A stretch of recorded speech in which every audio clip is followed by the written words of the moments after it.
আসসালামু আলাইকুম। আজকে আমরা দেখব একটি আদর্শ ডিবির কি বৈশিষ্ট্য থাকতে হবে।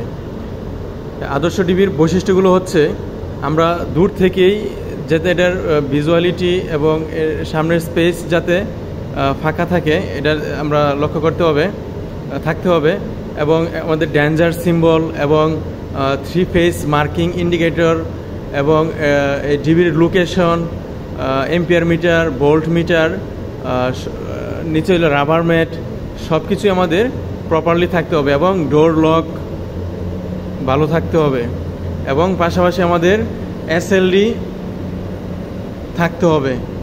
ঠিক আছে, তারপর আমরা ভিতরে দেখি ভিতরে কি জিনিস থাকতে হবে।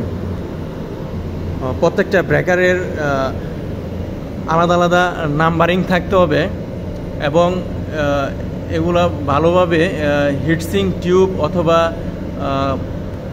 কেবল ক্যাপ করিয়ে দিতে হবে যাতে নেকেট কোনো বাসবারের অংশ অথবা কেবল বাহির হয়ে না থাকে এবং ভিতরের বাসবারগুলা এরকম ফাস্টনেস গ্লাস অথবা বোর্ড দিয়ে কাভার করে দিতে হবে যাতে সরাসরি এটার উপরে কারো হাত, বাসবারের উপরে কারো হাত না পড়ে। প্রত্যেকটা ব্রেকার লোড অনুযায়ী ক্যালকুলেশন করে তারপর সেট করতে হবে এবং প্রত্যেকটা ব্রেকারের নাম্বারিং এবং কেবল সাইজ ঠিক থাকতে হবে লোড অনুযায়ী এবং ডিবির প্যানেল থেকে হিট রিমুভ হওয়ার জন্য কুলিং ফ্যান থাকতে হবে এবং এই ডোরগুলা আর্থিং দিয়ে প্রোটেক্ট থাকতে হবে।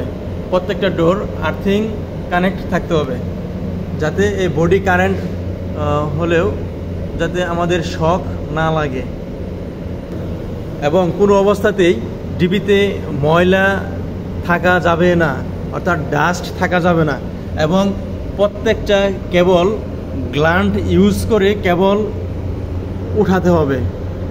কেবল গ্লান্ট অবশ্যই ইউজ করতে হবে।